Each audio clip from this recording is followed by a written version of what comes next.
Sir सुरु गरौँ है बिस्तारै सुरु गरौँ केस तर आउँदै let's begin. We don't want to waste time. Good afternoon.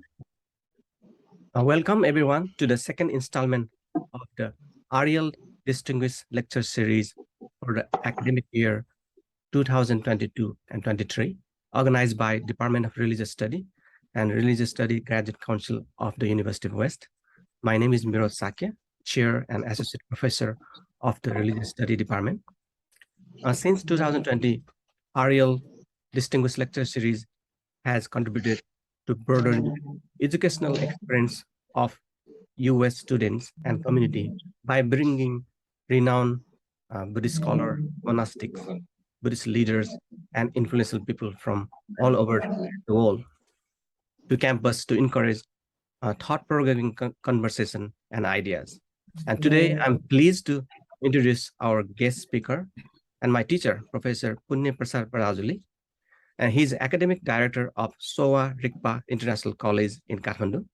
He teaches Tibetan language and Buddhism at Antioch Buddhist Studies Program in Bodh Gaya, India, and other colleges and Tibetan Buddhist monastery in Nepal. He received his MA in anthropology degree and MA in Nepalese history, culture, and archaeology from Tribhuvan University, Nepal. He also received an MA in Buddhist studies from Magadha University, Bodh Gaya, India. And he's actively involved in translating Tibetan Buddhist texts into Nepalese. He has translated and published 30 books from Tibetan into Nepalese. He has prepared an extensive catalog of the Tibetan texts preserved in the National Archive of Nepal, which was published in 5 volumes. And the topic of today's lecture is the life and contribution of the Paṇḍita, Vanaratna. He is the last Indian Paṇḍita to visit Tibet. So without further ado, please join me in welcoming Professor Punya Prasad Parajuli.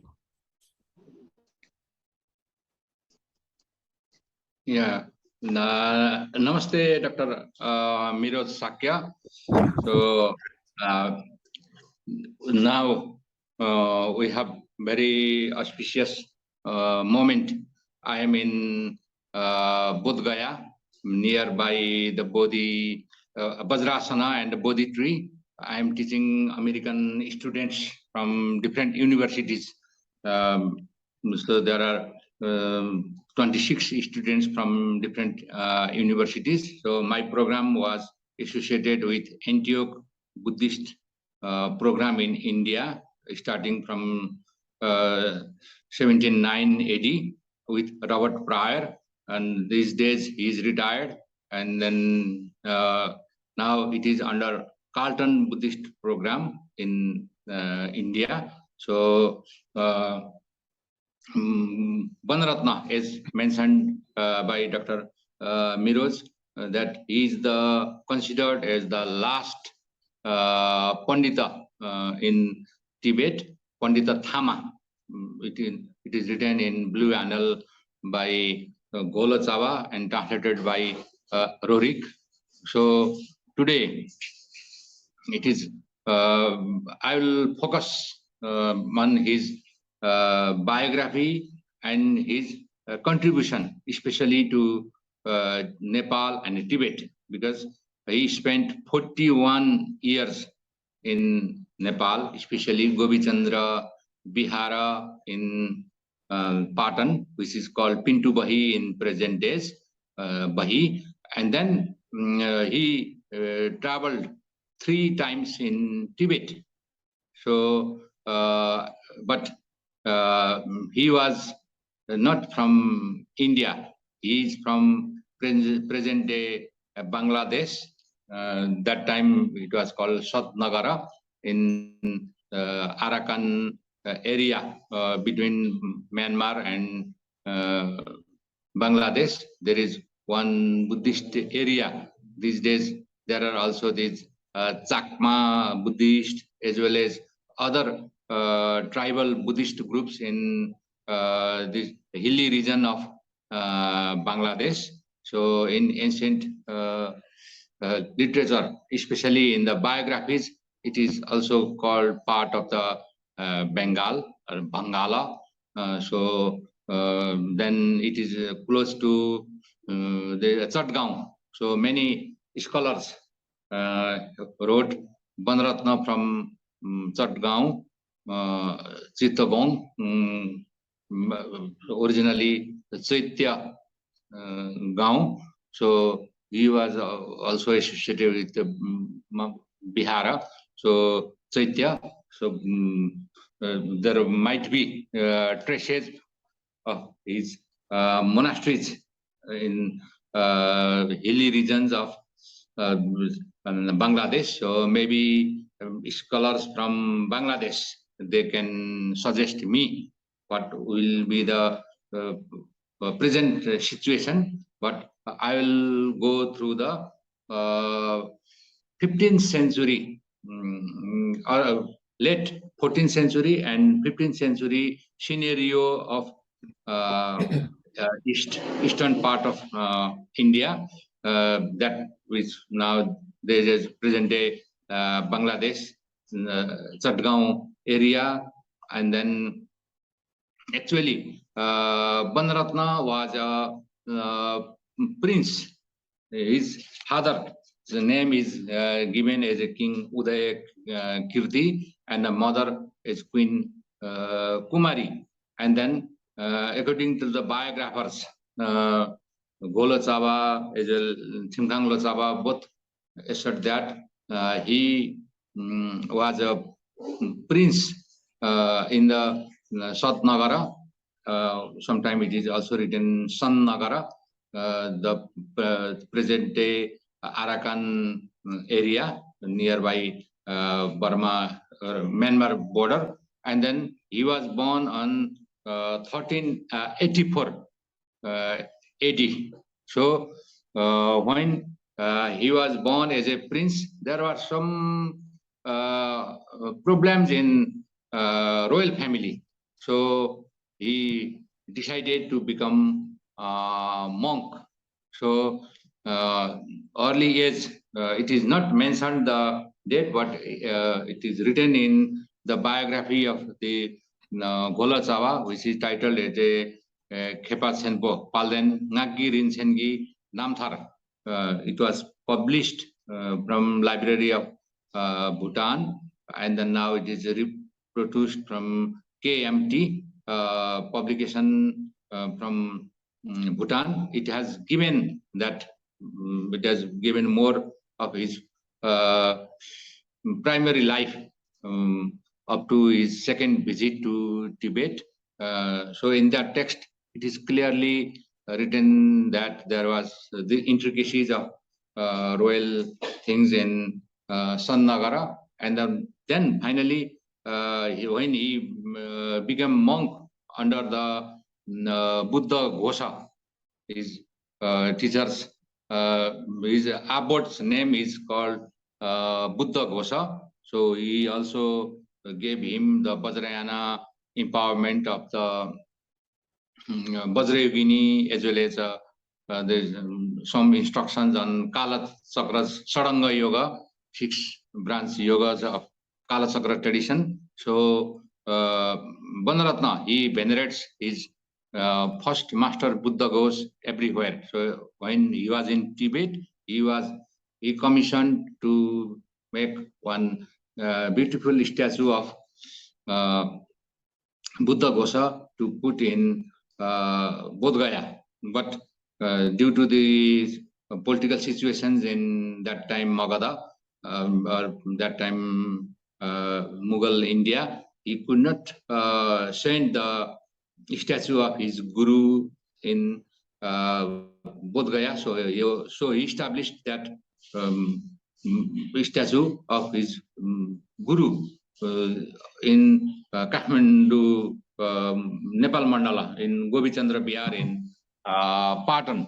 So his first master who ordained him as a novice monk, Sramadera, as well as at the age of 21, he was ordained as a fully ordained monk, bhikkhu, in Sadnagara. In this name of his Bihara is called Maha Chaitya Bihara in Sadnagara area, and then it is written in biography, he was not satisfied fully with the teachings of this Mahachaitya Vihara. So he decided to visit that Sri Lanka, Ceylon. Then after his full ordination, he left his hometown, and then he came down to present day Chatgaon, Chittagong, and then he traveled to Sri Lanka, and then he described the condition, what was the condition of Buddhism in Sri Lanka in detail. So he stayed in Kataladini Vihara, and then his main teacher was Dharmakirti from Sri Lanka. So in Sri Lanka, he studied lots of text, especially Theravadan tradition, and as well as some text related with Sarvastivadin tradition. So he has extensive training in Theravada from Sri Lanka. So he spent almost 6 years in Sri Lanka, and then he has more deeper knowledge of this Theravada or Sravakayana Buddhism, and then he traveled to India, South India, especially Sri Parvata, and then in the vision he has the meeting with the Lord Sabaripa, one famous Mahasiddha in Indian traditions. He is among the 84 Mahasiddha Sabaripada. So, but in vision. So, from vision, he received special instructions on this Sadanga Yoga of Kala Chakra, and then he received extensive instructions, especially on Kala Chakra, as well as Chakra Sammara, also Hebajra, from different masters like Virupaksha, Pagala, and then different. So at that time in South India, especially this Andhra Pradesh area, there was very strong influence of Vajrayana Buddhism. So one of the Paṇḍita Ananta wrote eulogy of this Vanaratna in Sanskrit language, which is preserved in Tibet, and it was published in Patna.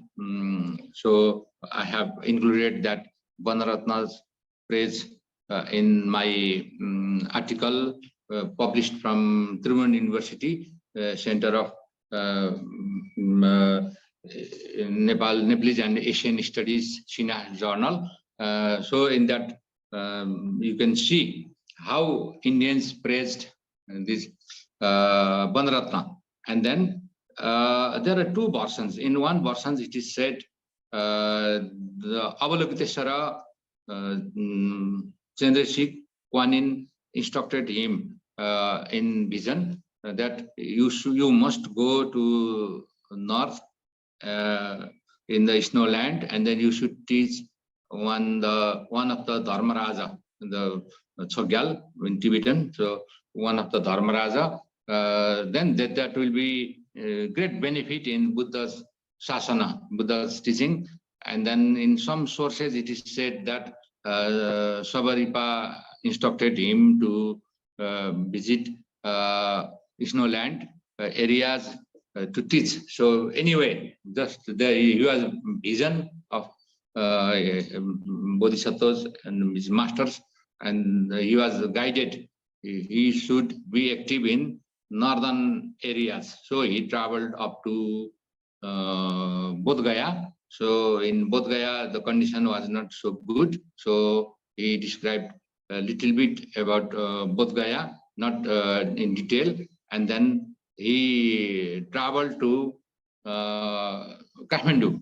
That time, the normal route to visit Tibet is this from this Magadha area through this Nepalese area, this Simrangarh area, and then Nepal Mandala, Kathmandu, and then so also in the 13th century, Dharma Swami Sojepal, he also traveled the same route from Tibet, Kathmandu, Bodh Gaya, Nalanda, back in the same way. So in the life of Dharma Swamin by Rorik, it is clearly described the route. So the I think Vanaratna followed the same route in 15th century to travel to Tibet through Kathmandu. So in the beginning, in Kathmandu, he met one master who taught him Bodhicharya Avatara.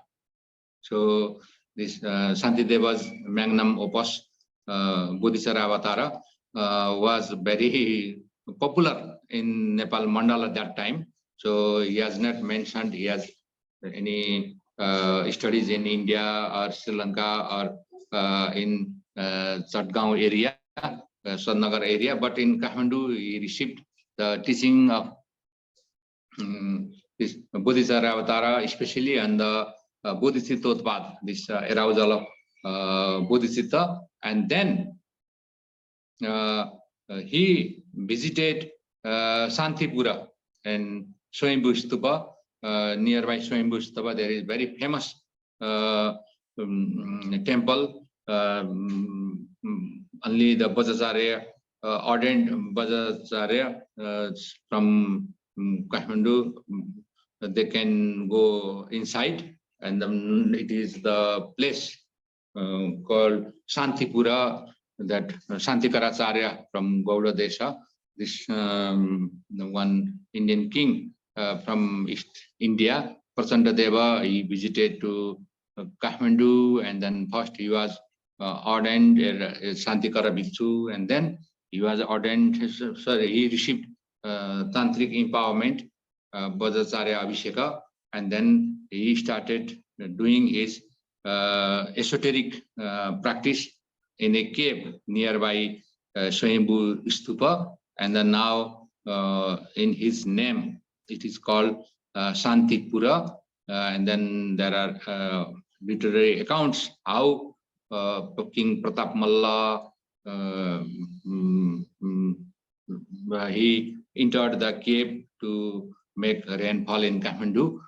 So that is another topic. I'll not go in detail, but that temple is related with this Santikaracharya's tantric practice. He is believed to be still practicing inside the cave, but in that temple's courtyard, Vanaratna had very good vision of his Guru Sabaripa, and he received special instructions on Chakra Sambhara. So I think Bhattacharya friends from Nepal Mandala told me after the Bhattacharya, after the Chakra Sambhara empowerment, they visit that temple. It is very special Vajrayana place in Kathmandu Valley. So Vanaratna spent a long time in Santipur, and then in the beginning he was just Indian foreigner in Kathmandu Valley. He was not so much interested to teach the Kathmandu people because his mission is to go Tibet. So in 1421 AD, first time he started his travel from Kathmandu to Tibet. His first visit was in early part of the 15th century. But that time he could not find good translators. Locha was in Tibet, so that travel was not so fruitful. But he met famous Vajrayana masters like Morsen Gunga Sangpo from Sakya tradition, and then also Rongtong Shezia Kunsik, and then few other masters. But the problem was we could not find the good translators, and then he could not meet any these kings, because the mission was to meet the kings in Tibet. So that time he traveled few years, and in 1426 he traveled back to Kathmandu, and then that time he has some problem in Thambahil, present day Thamel area, because there was one system of the payment of tax. So there is tax collector called Kokasau. Sau probably the name for this in India and Nepal. The businessman we call Sauji. So Kokasau was very notorious person to collect tax from foreigners. So he has Vanaratna has very difficult time with him. Actually, he want to stay in Thamel. That area is now, we have the Bikramshila Mahavihara or Thambai. It was also the residence of Atisa Tipankara Sri Gyana in 11th century. When Atisa was traveling to Tibet, he stayed 6 months in this Bikramshila Mahavihara in present day Thamel. That time Thambai, nearby this tourist hub area in Thamel, you can still see the monastery with golden and silver letters, Pragya Paramita, Swatasastrika Pragya Paramita in 4 volumes. Still they in the Mula festival they display for the public, and then on other cases, in special request, you can see the Pragya Paramita text in Thamel. So that was famous for the Atisa Dipankara's stay in 11th century. So normally these Indians as well as Tibetans, they prefer to stay there. So Vanaratna, when he came back from Tibet to Kathmandu, his initial plan was to stay in that monastery, but he has some struggle with this tax collector Kokasau, and then then that time the king was Jai Ekse Malla. In short, we call Ekse Malla. And then that time Nepal Mandala was not divided in 3 principalities or 3 separate states. Just capital was in Bhaktapur, and the king was Jai Ekse Malla, according to biographies of Vanaratna, but in popular history we called Ekse Malla. And that time Ekse Malla noticed that one great scholar on Buddhism is in Kathmandu. So some sources say that the king invited him to this Govichandra Bihar in Patan or Pintubahi in present day. Some says that when some other Buddhist followers they guided him to that Bahi, and then king also have the great respect with this Paṇḍita. So when he visited Govichandra Bihara, then it become almost most part of his life he spent in that Bihara. So in biographies of Vanaratna, actually we can find in 3 versions. One is by extensive biography by Golochawa Sonnupal, the author of Blue Annal. He wrote one very famous biography of his master, Vanaratna, titled as a Khepa Tsenpo, Palden Ngaki Rinsengi Namthar. So this is most common biography, because most of the scholars like Michael Eris or Pratap Aditya Pal or Gautam Bajacharya and other scholars, they mostly quote this text, and it is also published from Bhutan twice. So it is quite popular in academia. But there is another biography by a student of Golochawa as well as Vanaratna.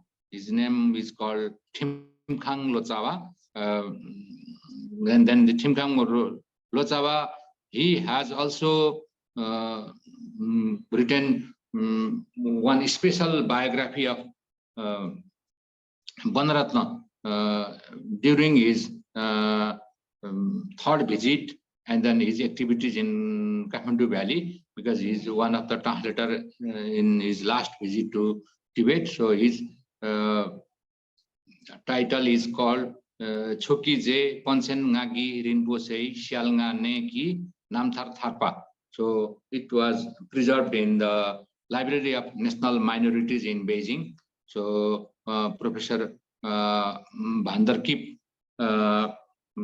he managed to get one copy from this library from Beijing, and then his friends who were declared, he provided me one copy of this Thimkhang Lochawa's unpublished biography, and then Professor Franz Karl Erhard also used this part in his article on Vanaratna, and then I used mostly this Thimkhang Lochawa's biography. So it is very useful resource for the Buddhism in Kathmandu Valley also, because this Thimkhang Lochawa was trained as a translator in Tibet, and then during this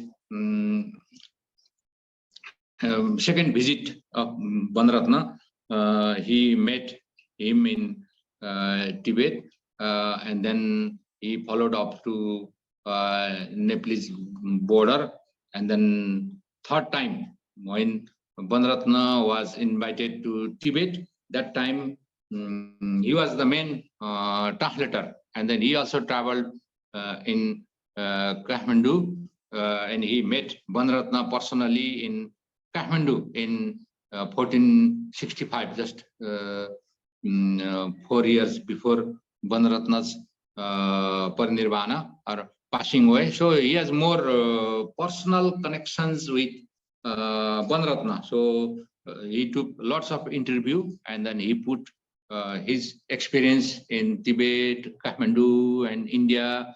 So like this Thimkhang Lochawa's biography is more helpful in the activities of Vanaratna in Kathmandu and Tibet. So now I will join what was his second visit. So first visit in 1421, it was not so successful. And then again, in this, he was invited in 1435, again in Tibet. But this time, his mission was complete, because at that time the good translator Golochawa is with him, and then there was other translators. They helped Vanaratna in Tibet. So he spent almost 3 years in Tibet. During that time, he also visited Bhutan, this present-day Paro, and then he went inside the Tiger Nest cave, and then he has the in vision, he met Guru Padma Sambhava, Guru Rinpoche, and then he got some instructions on practice, and then he returned back to Tibet, and then finally he met one king from this Chang area, the king called Rapten, and then Vanaratna thought, no, he's the Dharma king, prophesied by his tutelary deity Avalokiteshvara or his personal guru Savaripa. So then in second visit, he described that now I met Gongma Rapten, the king, the Dharmaraja in Snowland. That time Tibet was not in that united condition. It was before this the 5th Dalai Lama's period, and after the Chogyal Phagpa's time, Tibet was in. There are different rulers in different parts of Tibet. So in the central Tibet, there were many monasteries, and then sponsored by local kings. So Vanaratna met one of the king, and then he gave extensive teachings, and then he helped his student Golachava to translate many Sanskrit texts which were not translated during this 12th, 13th, 14th century. And then there are other Lochavas also, they took help from him. So finally, he was the Paṇḍita who helped to translate these remaining Sanskrit text, especially Vajrayana text in Tibetan language. And then he came back to Kathmandu, and then he decided that Govichandra Vihara, Pintu Bahi is the best place for meditation. So he decided not to move from that monastery Bahi, because he described that it has very good, Nepal has very good food and very good environment for meditation. People are very helpful. Also, he instructed princess from that time Nepal, especially this Ratnamalla, and then other brothers of Ratnamalla. That time he wrote one praise to Bungadya, this Karunamai from Bungmati. It is a very common prayer in Kathmandu Valley. Kathmandu Buddhist Vajracharya Sakyas, they still recite this praise to this Avalokiteshvara by Vanaratna Pada. It is very common in Kathmandu Valley. Most of the ritual manuals or the Stotra Sangraha, you find this Vanaratna's praise to Avalokiteshvara, which was written for the princess of Kathmandu Valley. But the king Eksemalla, he was more influenced from his traditional Hinduism. So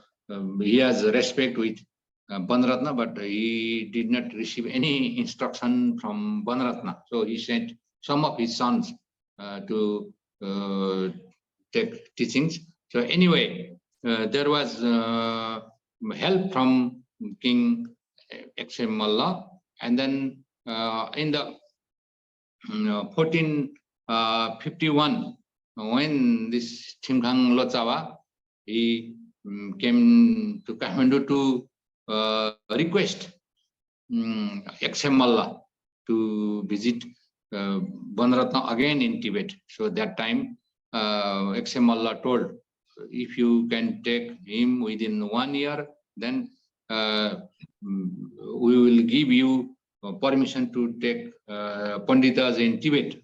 If you can hold this Paṇḍita in Tibet, we will never send any Paṇḍitas from Nepal to Tibet. So during that time, this Thimkhang Lhotsaba, he promised, I will take back our Guru in time. So from 1451 to 52, he Vanaratna again visited Tibet, and then there is also extensive dharma activities, and then there were altogether we count there are 16 texts written by Vanaratna, and among them 3 texts still available in Sanskrit language, but 13 of them available only in Tibetan language. And then last week when I visited Sarnath, then that is Dr.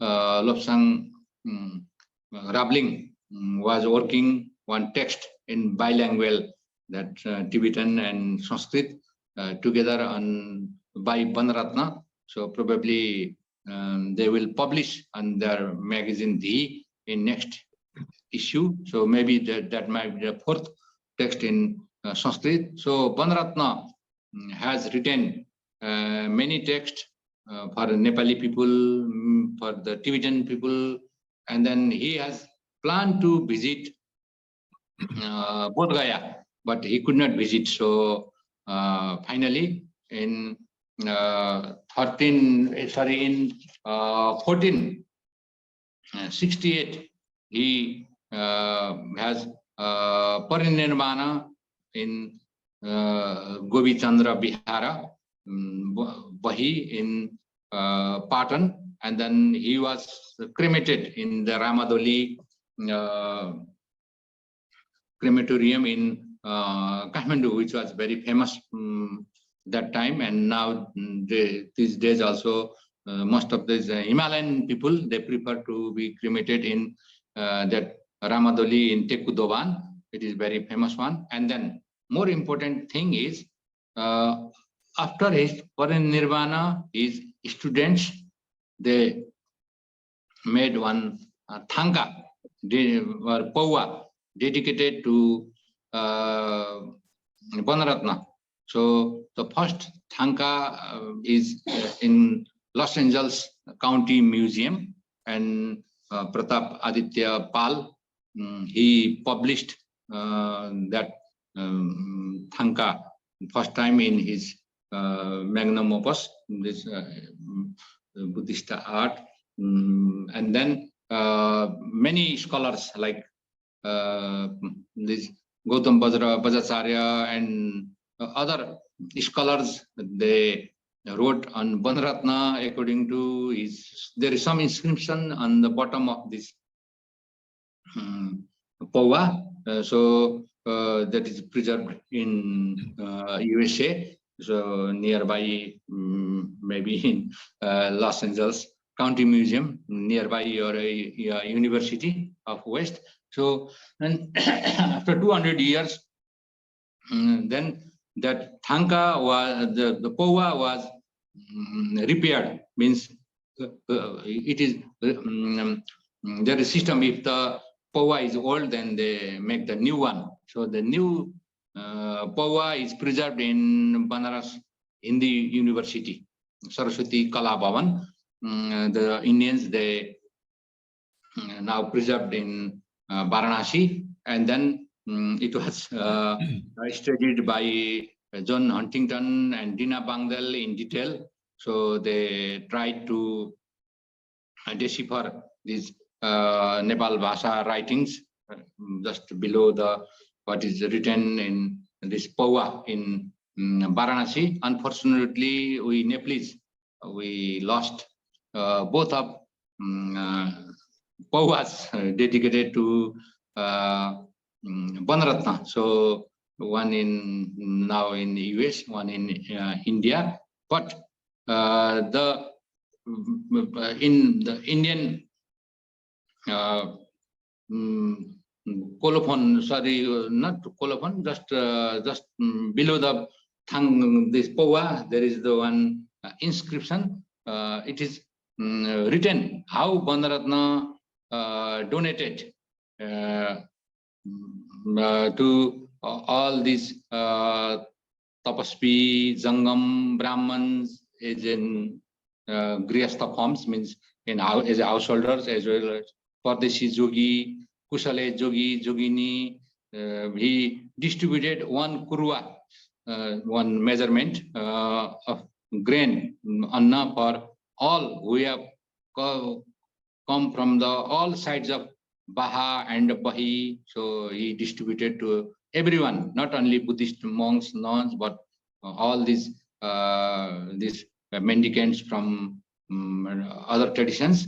And then in second time, he also distributed lots of donation. That time, 1 pathi, which means the 8 mana has 1 pathi, and also 1 dam. So in that thanka, it is written that for the 1290 people, he distributed 1 pathi of grains and then 1 dam. So it is on Samvat 589, Mangshir Krishna Saptami. So it is very clearly written that this Nepal Bhasha style of writing, the writing style is pure Newar style, and then it is written in that when Vanaratna was doing during the meditation, that time it is clearly written that in Samvat 589, Mangshir Krishna Saptami, Purva Phalguni Nakshatra, Aishmana Yoga, Sombara means Monday, and then sun in Dhanu Rashi and moon in Singha Rashi at midnight, exclaiming ha sound, and then he stayed higher states. It is written very clearly in this Varanasi Pawa. So Vanaratna, he was one of the Paṇḍita who helped Tibetans to translate text, and like in Padmasambhav's time, there are Paṇḍitas like Santaratsita, as well as Kamalasila, Bimala Mitra, and then lots of other Indian and Nepali Paṇḍitas in the court of Tibetan king who helped Tibetan Lochawa, Tibetan translators, to translate Sanskrit, Pali, Prakrit, as well as Apaprangsha text into Tibetan. So Vanaratna did the same work like Santarachita, Kamalasila, or Bimala Mitra in 15th century. That time India was under Mughals, no more Buddhist activities. Kathmandu has more process of Hinduization under the king, this Jasthiti Malla. Then it is said that the Buddhism has to adjust with Hindu kings who are more favor in Shaktism. So there are more popular Shakta dharmas in Kathmandu Valley, and then Buddhism, they anyway adjusted with these Hindu kings. And then the present day Kathmandu Buddhism, means Nepal Mandala Buddhism, has lots of, we can see lots of Hindu Vedic elements, Tantric elements, and then so even in the time of Vanaratna, there is one in section, it is written that Vanaratna is invited to take part in debate between Hindus and Buddhists.